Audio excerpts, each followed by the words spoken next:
Hello dear students, welcome back to our channel.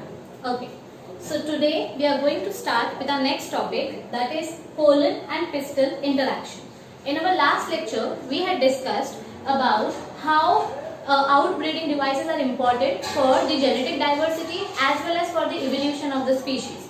Now today we are going to understand that when the fertilization or when the pollination takes place, what is the actual interaction happening between the pollen grain and the stigma of the flower, or you can also say pistil.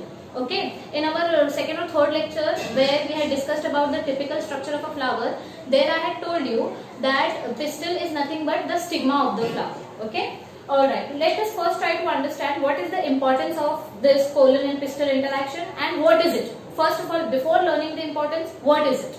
Okay, importance we'll look at it a little later. पहले देख लेते हैं what is pollen pistil interaction. Okay, now as you can see, it is nothing but it is interaction between pollen grains and stigma. Okay, what is pollen pistil interaction? Let me just draw it for your convenience. This is a flower. This is the ovary of a flower. Okay, and these are the filaments. I am drawing a bisexual flower. इसको आप unisexual भी कर सकते हैं, मतलब सिर्फ ovary भी draw कर सकते हैं. हमको सिर्फ स्टिग्मा और पोलन ग्रेन से लेना देना है. Okay, alright. Now suppose this is the stigma. This is what? This is your pistol. What is it? This is your pistol. Okay, अब इस पिस्टल के ऊपर मैं पोलन ग्रेन रखने जा रही हूँ. क्या रखने जा रही हूँ? Pollen grain. ये मैंने एक पोलन ग्रेन रखा और ये मैंने दूसरा पोलन ग्रेन रखा. ठीक है, तो जब ये मैंने दो डिफरेंट कलर्स के क्यू बनाए हैं वो अभी आपको समझ जाएगा, बट अभी के लिए हम क्या समझ रहे हैं? What is pollen and pistol interaction. Okay, so pollen pistil interaction means the interaction between the pistil of a flower, that is stigma of a flower, and the pollen grain. जब ये दोनों एक साथ इंटरैक्ट होंगे, इसके आगे ही सारी development होगी. पोलन ग्रेन का पोलन ट्यूब बनेगा, स्टिग्मा के अंदर का वो सारा जूस एब्सॉर्ब करके अपने अंदर का इंटाइन लेयर को बर्स्ट करेगा, तो पोलन ट्यूब निकलेगी. If you remember our last lectures, previous lectures. So उस इंटरैक्शन को, मतलब पोलन ट्यूब होने के लिए, बनने के लिए पहले पोलन को बैठना पड़ेगा स्टिग्मा के ऊपर. तो इस इंटरैक्शन को हम बोलते हैं pollen pistil interaction. Okay, once the pollen is deposited on the pistil, मतलब एक बार जब आपका पोलन आपके पिस्टल के ऊपर बैठ जाता है तो क्या होता है? उसके बाद हम उस प्रोसेस को बोलते हैं पॉलिनेशन. पॉलिनेशन को हमने कैसे डिफाइन किया था? Transfer of pollen grains from anther to the stigma of a flower. This is what we had defined as pollination. Okay, so interaction हुआ, मतलब पोलन और स्टिग्मा का इंटरैक्शन हुआ, मतलब पॉलिनेशन हो गया. और पॉलिनेशन होने के बाद अब इसके नेक्स्ट प्रोसेस क्या होगा? नेक्स्ट स्टेप क्या होगा? फर्टिलाइजेशन का. मतलब यहाँ से पोलन ट्यूब निकलेगी, ये पोलन ग्रेन से पोलन ट्यूब निकलेगी, और यहाँ पे जो ओव्यूल है, जो ओवरीज हैं, समझो एक सिंगल ओव्यूल का एग्जांपल अगर कंसिडर करें, तो ये पोलन ट्यूब ओव्यूल के अंदर जाएगी और हमारे एग को फर्टिलाइज करेगी. Okay, so this is the basic introduction about pollen and pistol interaction. Okay, let's see what is the next point of introduction. All the events, मतलब ये पोलन पिस्टल इंटरैक्शन में क्या क्या इवेंट एक्चुअली आते हैं? All the events from pollination. पहले क्या हो रहा है? पॉलिनेशन हो रहा है and pollen grain is transferred on the stigma. So from pollination to developing a pollen tube, मतलब जब पोलन ग्रेन स्टिग्मा पे बैठ जाएगा तो वो पोलन ट्यूब बनाएगा. सो पहले क्या हुआ? पॉलिनेशन. फिर क्या हुआ? Development of a pollen tube. Pollen tube develop होने के बाद वो ऐसे हवा में लटकती तो नहीं रहेगी ना. समझो यहाँ से इसकी पोलन ट्यूब बनी. अब ये पोलन ट्यूब ऐसे बाहर ही तो लटकती नहीं होगी, करेक्ट, क्योंकि इसके अंदर दो मेल गैमेट्स हैं, करेक्ट, और एक वो ट्यूब न्यूक्लियस है. सो ये ट्यूब को हमको ओवरी के अंदर, मतलब ओव्यूल्स के अंदर इंसर्ट करना है, राइट. तो पहले हमने किया पॉलिनेशन, पोलन ग्रेन को उठा के स्टिग्मा पे रखा. फिर हमने कुछ नहीं किया, मतलब हमने सिर्फ नेचर ने पोलन ग्रेन को स्टिग्मा पे रखा. पोलन ग्रेन को स्टिग्मा पे रखने के बाद पोलन ट्यूब बनी. पोलन ट्यूब बनने की वजह से गैमेट्स तैयार हुए. अब ये पोलन ट्यूब क्या होगी? ये अंदर जाएगी. It will insert in the ovule. It will get entry inside the ovule via synergids. अगर आपको याद हो तो हमने ओव्यूल का स्ट्रक्चर कुछ ऐसे पढ़ा था. यहाँ पे 3 एग अपैरेटस होता है, यहाँ पे 3 एग अपैरेटस होता है, और यहाँ पे ऐसा एक सेकेंडरी न्यूक्लियस होता है. तो ये अपना मेन ओव्यूल है, ये अपना मेन एग है, और ये सिनर्जिड्स है. तो ये जो पोलन ट्यूब जब अंदर आएगी, पोलन ट्यूब जब अंदर आएगी तो वो सिनर्जिड को ब्रेक करते हुए आएगी, मतलब जैसे पोलन ट्यूब अंदर आएगी ये सिनर्जिड्स ब्लास्ट हो जाएंगे। ओके, इसीलिए यहाँ पर क्या लिखा है, that the pollen tube will enter via synergids filiform apparatus. Synergid ने फिलीफॉर्म अपैरेटस बना के रखा है ट्राइंगल जैसा। Okay, this is referred to as pollen pistil interaction. तो अगर आपसे किसी ने शॉर्ट में पोलन पिस्टल इंटरैक्शन का कंक्लूजन पूछ लिया कि describe pollen pistil interaction in short, तो आप क्या बोलेंगे कि पोलन पिस्टल इंटरैक्शन में क्या क्या होता है? It includes pollination, transfer of pollen grain on stigma, it includes development of a pollen tube, and it also includes the entry of the pollen tube into the ovule via synergids filiform apparatus. I hope that this much is clear to you. Okay, now let's discuss about the next point of introduction. What is it? Yeah. Now what happens? अब यहाँ पर मेरा ये point आएगा कि मैंने यहाँ दो अलग अलग कलर के पोलन ग्रेन्स क्यों बनाए हैं।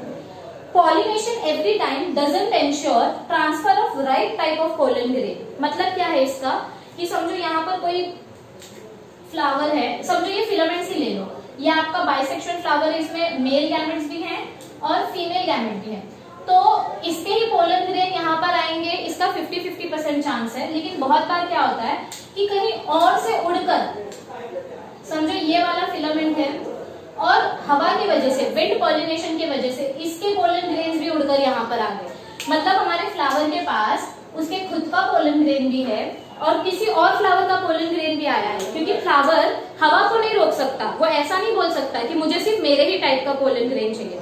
फ्लावर के ऊपर कोई भी पोलन ग्रेन उड़ के आ सकता है, हवा से आ सकता है, पानी से आ सकता है, ड्यू टू रेन, और when we talk about aquatic plants, due to insects, due to birds, हमने बहुत सारे टाइप के पॉलिनेटर्स पढ़े हैं। So what my point is कि पॉलिनेशन की वजह से हमेशा right type of pollen grain transfer हो ऐसा जरूरी नहीं है। यहाँ पे देखो दो टाइप के पोलन ग्रेन्स हैं। ओके, एक उसके खुद के फ्लावर का है और एक दूसरे फ्लावर का है। अब अगर टेक्निकली देखने जाए, लॉजिकली, तो कौन सा पोलन ग्रेन जर्मिनेट होगा यहाँ पर, मतलब कौन सा पोलन ग्रेन ओवरी एक्सेप्ट करेगी? ऑब्वियसली जो उसके खुद के फ्लावर का है, मतलब ये ब्लैक वाला हमारा जो स्टिग्मा है वो कौन सा पोलन ग्रेन एक्सेप्ट करेगा? ब्लैक वाला। ओके, लेकिन यहाँ पे मैंने कलर से बताया है इसीलिए आप आसानी से रिकॉग्नाइज कर पा रहे हैं। फ्लावर के पास इतने सेंसेस नहीं होते हैं कि वो मतलब फ्लावर ऐसे देख के नहीं रिकॉग्नाइज कर सकता, there has to be some chemical relation to it. Okay, so जब पॉलिनेशन से हमको गारंटी नहीं होती है कि right type of pollen grain आ रहा है कि नहीं आ रहा है, उस टाइम पे करेक्ट पोलन ग्रेन को कौन पहचानता है, कौन रिकॉग्नाइज करता है? स्टिग्मा। अगर आपको याद हो तो मैंने लास्ट टाइम आपको बताया, last time as in our previous lecture, कि ये जो स्टिग्मा होता है, स्टिग्मा के ऊपर एक शुगरी सब्सटेंस होता है, मतलब इसके अंदर एक शुगरी जूस होता है, सुक्रोज का, इसके अंदर बहुत सारा शुगर सोल्यूशन होता है जो पोलन ग्रेन एब्जॉर्ब करता है। ओके, और ये तभी हो सकता है जब हमारा स्टिग्मा और पोलन ग्रेन दोनों सेम स्पीशीज के हों। ओके, क्या बोला मैंने कि आपका जो स्टिग्मा है, ये स्टिग्मा करेक्ट पोलन ग्रेन को कैसे पहचानेगा? क्योंकि स्टिग्मा के पास, suppose this is the stigma and this is the pollen grain, suppose this is the stigma and this cap is the pollen grain. Okay, this is the stigma and this is the pollen grain. Now we can see that these two are different things. ये stigma के ऊपर का जो juice है वो definitely इस pollen के species का नहीं है, तो ये इसको रिपेल कर देगा, मतलब ये पोलन ग्रेन यहाँ पर ज्यादा देर तक टिकेगा ही नहीं। Are you getting it? और अगर वही मैं आपको दूसरा एग्जाम्पल दूं, समझो ये एक एग्जाम्पल ले लेते हैं कि ये आपका ओवरी है, ये स्टिग्मा है और ये आपका पोलन ग्रेन है। अब देखो ये भी ब्लैक है, ये भी ब्लैक है, मतलब इसका स्पीशीज और ये स्पीशीज सेम है। आप प्लीज कलर पे मत जाना, ये जेनेटिक पॉइंट ऑफ व्यू से हम कंसिडर कर रहे हैं। ओके, नाउ कंसिडर कि both the species are similar, तो ये स्टिग्मा क्या करेगा? ये स्टिग्मा अपना जूस रिलीज करेगा जो कि ये पोलन ग्रेन से एब्जॉर्ब हो जाएगा। Okay, so basically pollen grain को एक्सेप्ट करना है या उसको रिजेक्ट कर देना है, ये रिस्पॉन्सिबिलिटी किसकी होती है? कंप्लीटली स्टिग्मा की होती है। किसकी होती है? Stigma. So the stigma recognizes the compatible pollen species. Compatible मतलब sexually preferable, sexually compatible, मतलब जो species similar हो, वही जीन्स एक साथ रिप्रोड्यूस कर सकते हैं, वही गैमेट्स एक साथ रिप्रोड्यूस कर सकते हैं। ओके, सो नेक्स्ट पॉइंट क्या है हमारा, ये मैंने फ्लो चार्ट के पैटर्न में बनाया है so that it is easy for you to remember. Okay, stigma, हमको ये प्रॉपर्टी पता चला कि only stigma has the capacity to recognize the compatible pollen species. Okay, so what did we concluded, that only stigma can recognize the compatible pollen species. Same thing is repeated over here, that the compatibility or incompatibility is determined by special proteins on stigma, or you can say special chemical components present on the stigma. जो कि मैं बता रही थी, ये जो sugary solution और कुछ chemicals होते हैं, ये केमिकल्स ही डिसाइड करेंगे कि मुझे कौन सा पोलन ग्रेन एक्सेप्ट करना है, मुझे मेरे स्पीशीज का पोलन ग्रेन एक्सेप्ट करना है या मुझे दूसरे स्पीशीज का पोलन ग्रेन एक्सेप्ट करना है। ये सिर्फ और सिर्फ कौन डिसाइड करेगा, पिस्टिल, या आप बोल सकते हो stigma of the flower. Okay, alright, only the compatible pollen is accepted. Okay, क्या बोला हमने कि स्टिग्मा क्या करेगा, सिर्फ और सिर्फ कंपैटिबल पोलन को एक्सेप्ट करेगा। Only the compatible pollen is accepted by the stigma, and then the pollen absorbs water and nutrients from surface of the stigma. जब compatible pollen accept हो जाता है, समझो कि ये दूसरे स्पीशीज वाले पोलन को हमने रिजेक्ट कर दिया, मतलब ये नीचे गिर गया, it is fallen down, it is going to go nowhere, वो उड़ जाएगा, हवा में डिस्कार्ड हो जाएगा। सो अब क्या बचा, अब सिर्फ हमारा कंपैटिबल पोलन बचा, तो अब ये कंपैटिबल पोलन क्या करेगा, स्टिग्मा के अंदर का सारा जूस एब्सॉर्ब कर देगा। Okay, so the pollen absorbs water and nutrients from surface of the stigma. अब उसने सारा जूस एब्सॉर्ब कर लिया है, तो अब नेक्स्ट स्टेप क्या होता है हमारे पोलन ग्रेन का, once it absorbs all the sugar from the stigma, the pollen tube starts growing. आपको याद हो अगर लेक्चर, तो ये आपका पोलन ग्रेन है, ये पोलन ग्रेन 2 लेयर में होता है, इंटाइन और एक्साइन, ऐसा कुछ आपको याद होगा। ओके, तो जब हमारा पोलन ग्रेन स्टिग्मा का पूरा शुगर सोल्यूशन एब्सॉर्ब कर लेता है तो इसकी साइज बड़ी हो जाती है। ओके, और ये इंटरनल लेयर जो है वो बर्स्ट होके बाहर आ जाती है और पोलन ट्यूब बनता है। अगर आपको ये प्रोसेस याद आ रहा होगा, so somewhat like this thing happens. Okay, so क्या होगा, the pollen will further germinate and it will produce pollen tube. I hope that these points were clear to you. Now which is the next step, let's see. Okay, so we said that the pollen germinates once it absorbs all the water and nutrients from the stigma. What happens after it? The next step is the growth of the pollen tube through style. Now here when I say style, it does not mean style or fashion. It means the style of the ovary. I know it's a very bad joke, but still some students will get it confused. Okay? जब मैं style बोलती हूँ तो style का मतलब क्या होता है? This is your stigma, this is your ovary, and this is your style. Okay? तो क्या होगा, पोलन ग्रेन जब सारा जूस एब्सॉर्ब कर लेगा स्टिग्मा पे से, तो पोलन ट्यूब बनेगी। ये पोलन ट्यूब कहाँ से एंटर करेगी, ये आपका पोलन ग्रेन, और ये पोलन ट्यूब स्टाइल के थ्रू एंटर कर रही है। कहाँ एंटर कर रही है, वाया स्टाइल।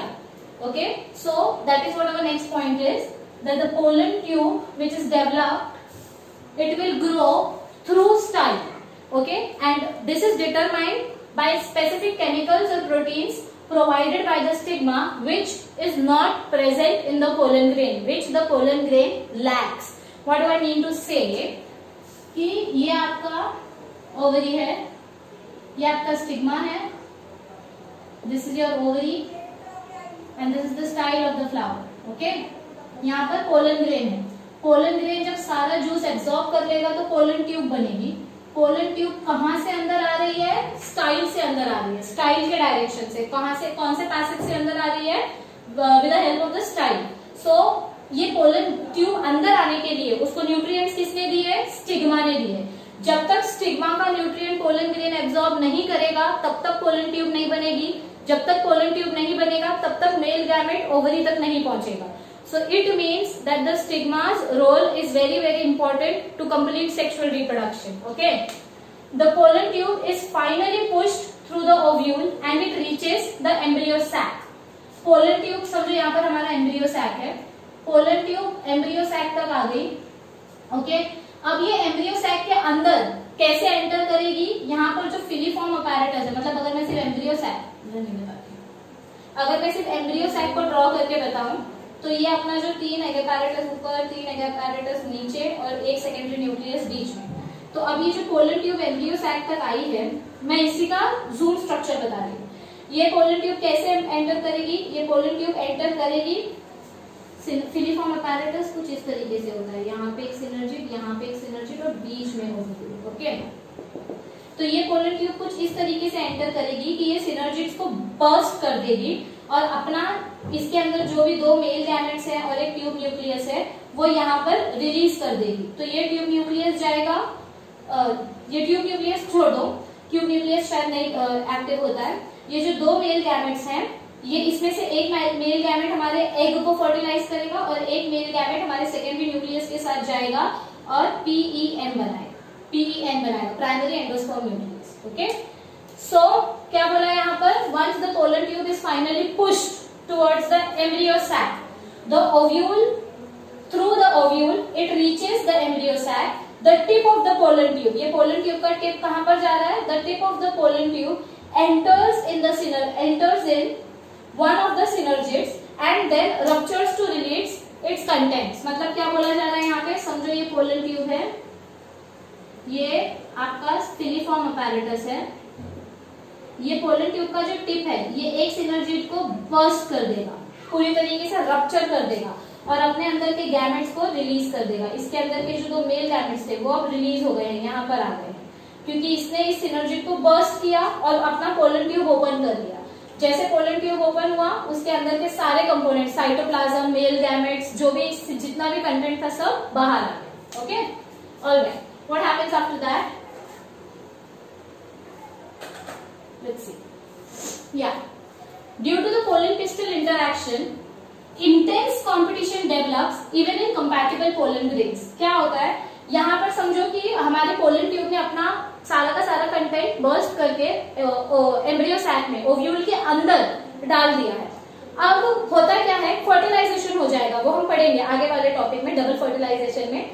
अब इसका हमको कंक्लूजन क्या बताया गया है कि पोलन और पिस्टल के इंटरैक्शन की वजह से, मतलब पोलन और पिस्टल के इंटरैक्शन की वजह से सेम स्पीशीज के पोलन के बीच में भी कंपटीशन तैयार हो जाता है। क्या हो जाता है? सेम स्पीशीज के पोलन के बीच में कंपटीशन होता है। मतलब समझो अगर मैं ऐसा कुछ ड्रॉ करके आपको दिखाऊं, यहाँ पर ही मैं सेम स्पीशीज के 2 पोलन ग्रेन रखूं, ये दोनों सेम स्पीशीज के पोलन ग्रेन हैं, लेकिन अब इन दोनों के बीच में भी कंपटीशन होगा कि पहले कौन अंदर जाएगा, क्योंकि एक ही पोलन ट्यूब अंदर जा सकता है। ओके, मतलब एक ही पोलन ट्यूब हमारे एम्ब्रियो सैक तक पहुंच सकता है।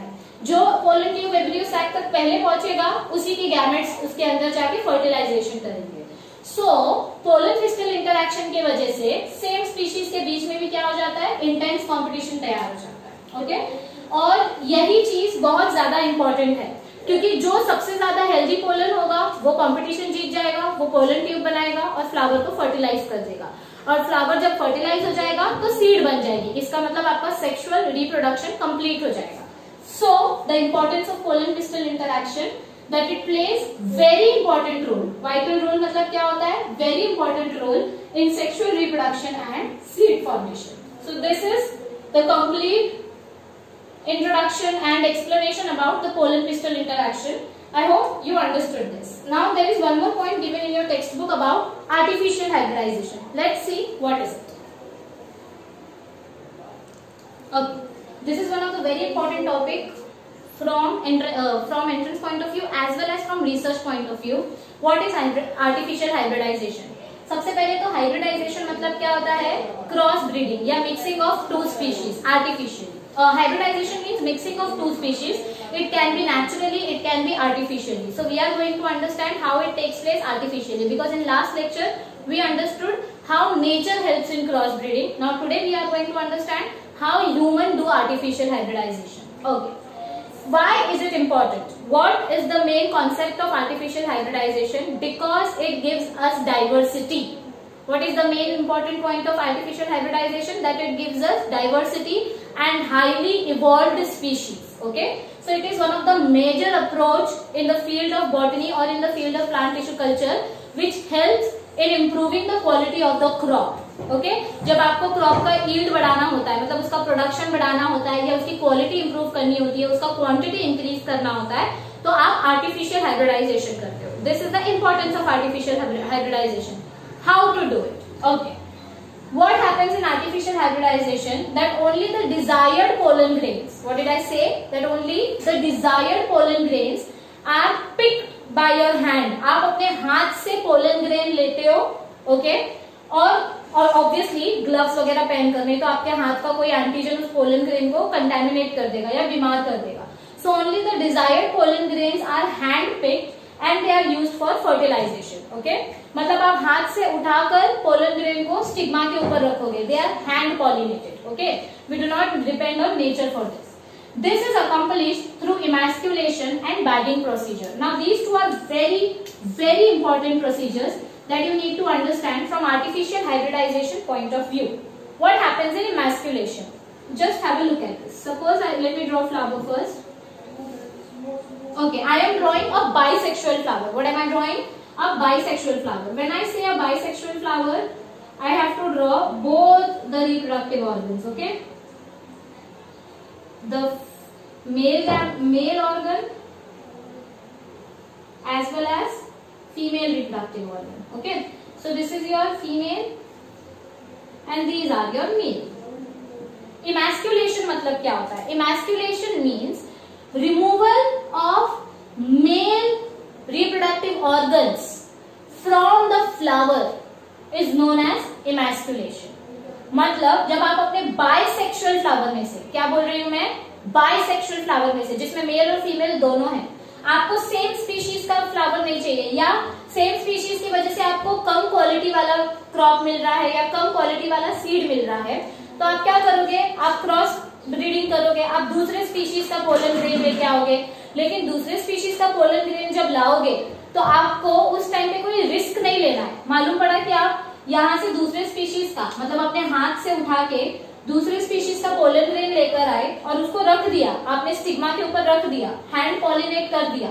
लेकिन उसी टाइम पे इस फ्लावर का मेल पोलन ग्रेन भी तो आ सकता है. तो क्या गारंटी है कि दूसरा स्पीशीज ही अंदर जाएगा, ये वाला स्पीशीज अंदर नहीं जाएगा? इसकी क्या गारंटी है? तो ये गारंटी अश्योर करने के लिए, मतलब 100% श्योर होने के लिए हम इमैस्कुलेशन करते हैं. इमैस्कुलेशन में हम क्या करते हैं कि हम फ्लावर का, बाइसेक्सुअल फ्लावर का मेल ऑर्गन रिमूव कर देते हैं, उसको कट करके निकाल देते हैं जब वो मैच्योर ना हुआ हो, मतलब बिफोर मैच्योरिटी. ओके, मैच्योरिटी के पहले ही हम फिलामेंट को कट करके साइड में कर देते हैं. तो अब फ्लावर में सिर्फ क्या बचा, सिर्फ फीमेल रिप्रोडक्टिव ऑर्गन बचा. अब इस फीमेल रिप्रोडक्टिव ऑर्गन में आप सेम स्पीशीज का कोई हाई क्वालिटी वाला पोलन ग्रेन लाके रखोगे तो वो उसी पोलन ग्रेन को एक्सेप्ट करेगा. तो यहाँ पर हमने दो प्रोसीजर बोला, पहले बोला इमैस्कुलेशन, दूसरा हमने बोला bagging.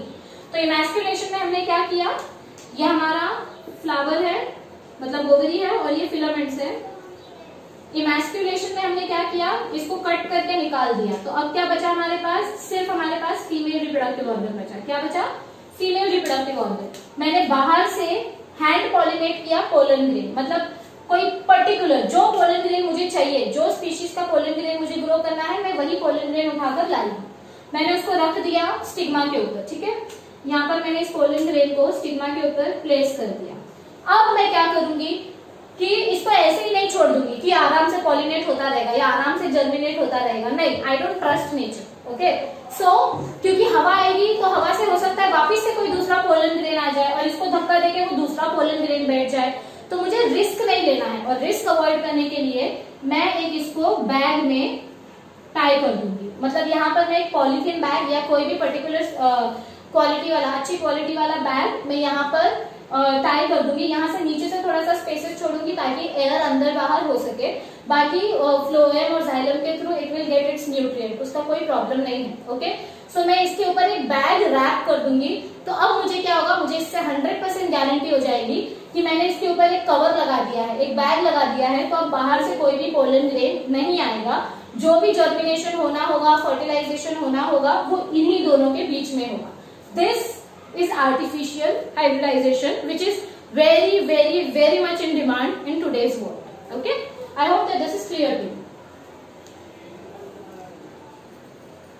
Okay, so this is the last topic.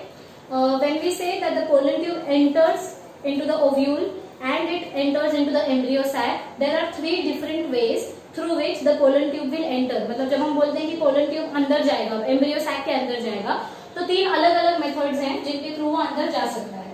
The first one is पोरोगैमी। पहला मेथड कौन सा है? पोरोगैमी। पोरोगैमी मीन्स व्हाट?